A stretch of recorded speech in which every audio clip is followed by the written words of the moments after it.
So I just watched Hook. Mixed feelings. So to be clear, I didn't really plan on watching this for the video this week. I was just kind of watching it because it's a movie I like. Like, I know Hook, I've seen Hook before. But I kind of ran out of time to watch anything else, so I don't have notes like I normally do. Like any of the movie, I watch it, I make notes on it, I have a notepad off to the side. What you don't see is all the bits where I stop and go,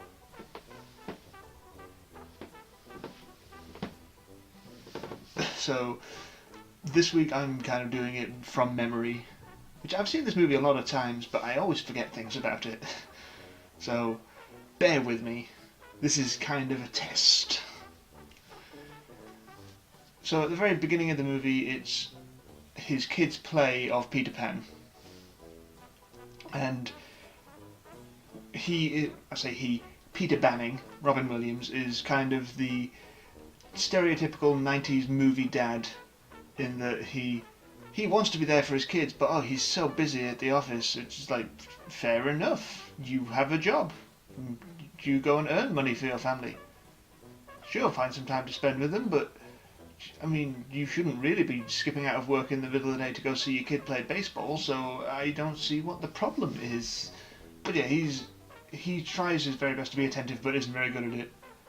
And they're going on a trip to England to go and see Nana Wendy, who's played by Maggie Smith, and she is wonderful, and even though this movie is as old as I am, pretty much, Maggie Smith looks no older now than she did then. Sorceress! So they're seeing Nana Wendy to honour her at this children's hospital event. And so she, Peter, and Peter's wife go there. And while they're there, the children are stolen away by Captain Hook. Dun dun dun dun.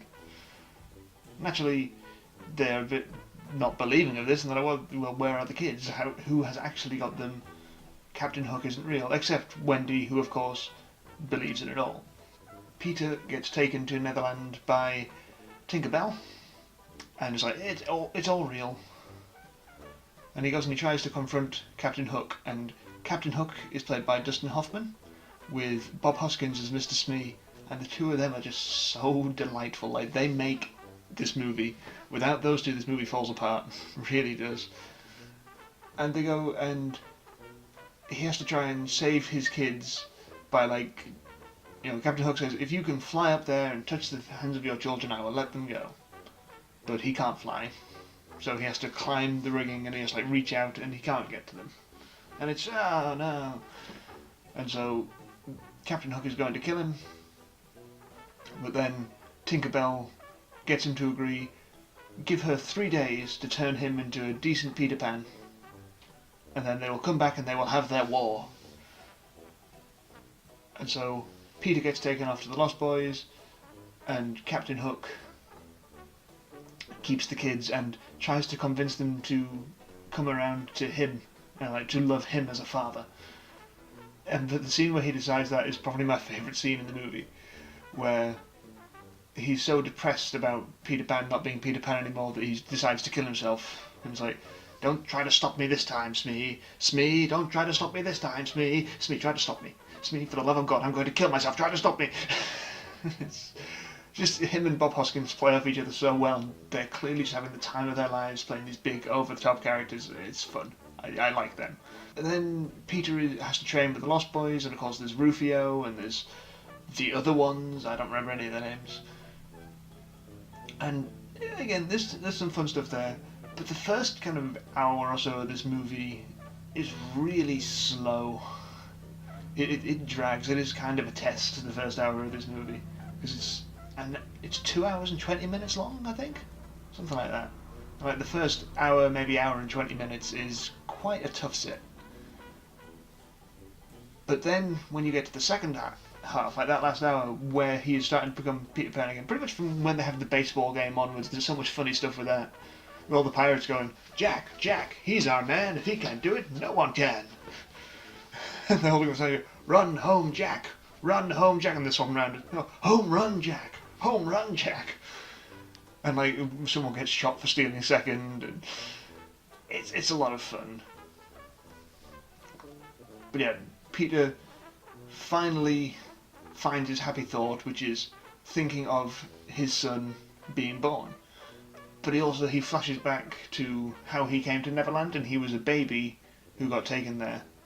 Which raises the question of, how did he become like 11-year-old Peter Pan?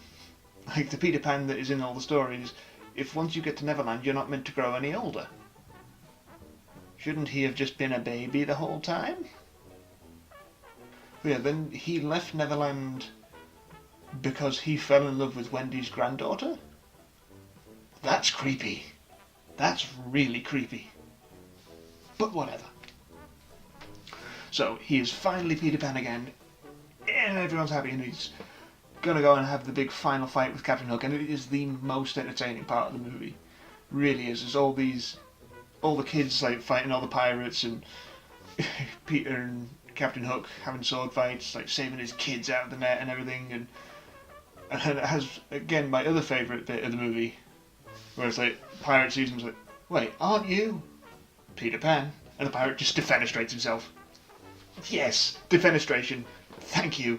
He's fighting Captain Hook, and the two of them like really get into it. Oh, and Rufio dies. That's kind of sad. Rufio! And yeah, they're fighting.